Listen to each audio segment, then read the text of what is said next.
is Heath Bleacher.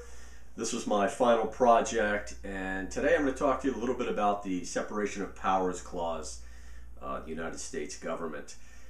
That's what I basically wanted to concentrate on through my term here, is the three branches of government. Originally, the framers, Alexander Hamilton, James Madison, and John Jay, in the Federalist Papers, decided that no one branch of government should be more powerful than the other.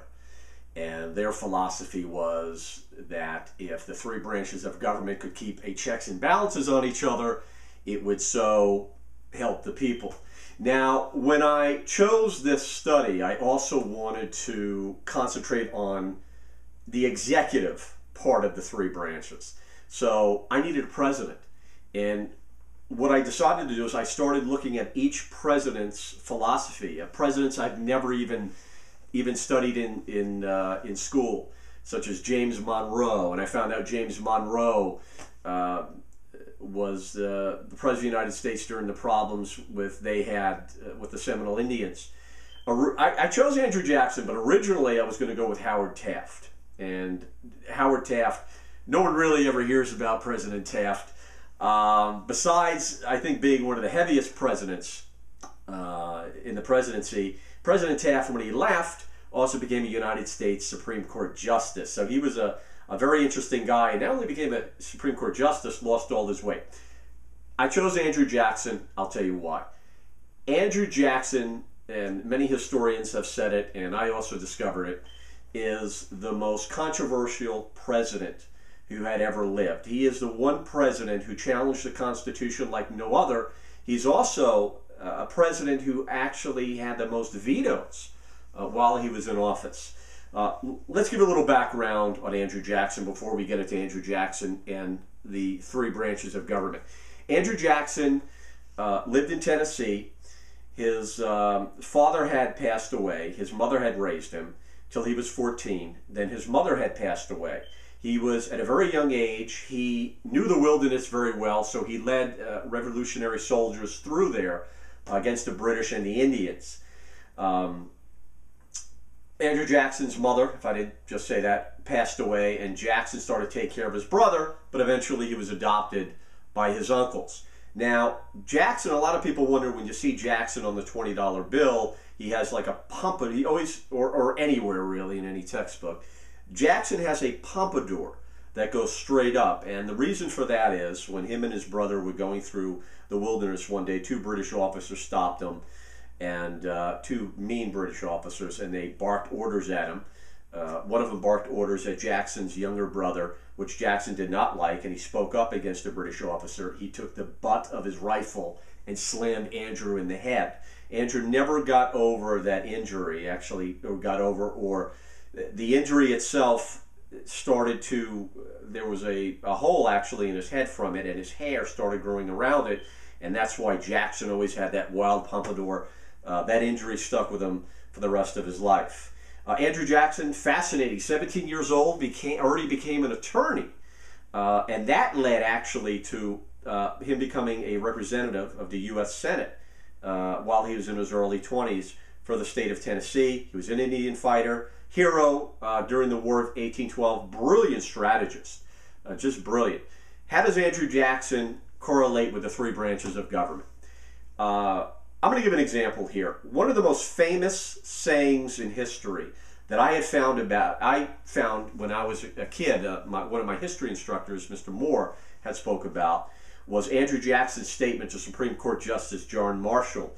Marshall had laid down the law in a case of Worcester versus the state of Georgia, and Jackson had said, the Supreme Court Justice has made his decision, now let him enforce it. And a lot of people take that as Andrew Jackson saying, why don't you take me on? Come on, let's get down here. That's not the case. Let me explain the case first, and this is part of my term of what I'm studying right now. Let me explain to you the case. The case was United States Supreme Court versus Worcester, State of Georgia versus Worcester. What had happened, the state of Georgia wanted land clear. They wanted the Cherokee Nation off their land, And there were missionaries that lived on these lands. And basically the state of Georgia wanted to make it difficult for the missionaries. Some of these missionaries married Indian women. And they said, listen, you need a license to live on these lands. One of the missionaries, Daniel Worcester, had said, no, I don't. It's unconstitutional. I'm not leaving. State of Georgia said, really? They took Worcester, convicted him, threw him in jail. Worcester and his courageous attorneys filed an appeal United States Supreme Court to the United States Supreme Court. United States Supreme Court Justice John Marshall was the head justice there, and him and the Supreme Court came down with an order that the Cherokee Nation had a right to be in Georgia. They were a nation within a nation, and the state of Georgia had absolutely no right to start implicating laws on them or the missionaries. What had happened was the state of Georgia basically said, you know what? We're not going to follow your order, Supreme Court Justice. We don't want to. That time there was a law. Judicial review said that if, excuse me, if the state of Georgia did not put their objections in writing, then the Supreme Court Justice would have a tougher time. They'd have to go back into court and reassemble hearings. Okay, they didn't do that. Chief Justice Marshall, they had left court for several months, and basically Supreme Court Justice Marshall had a right to send the U.S. Marshals in, arrest the governor, and get Mr. Worcester out of jail, which they didn't do. So when Andrew Jackson made that statement as executive, and he said, well, Chief Justice Marshall has made his decision, now let him enforce it. What Jackson is really saying is, listen, the Chief Justice isn't doing anything. And if he's not doing anything, I don't have to do anything. And Jackson was absolutely correct. A lot of people think that Andrew Jackson was violating constitutional law and the Separation of Powers Clause when he made that statement. That is not true. Chief Justice Marshall, which is a big disappointment, did not follow through on the decision. So basically the state of Georgia didn't have to follow it.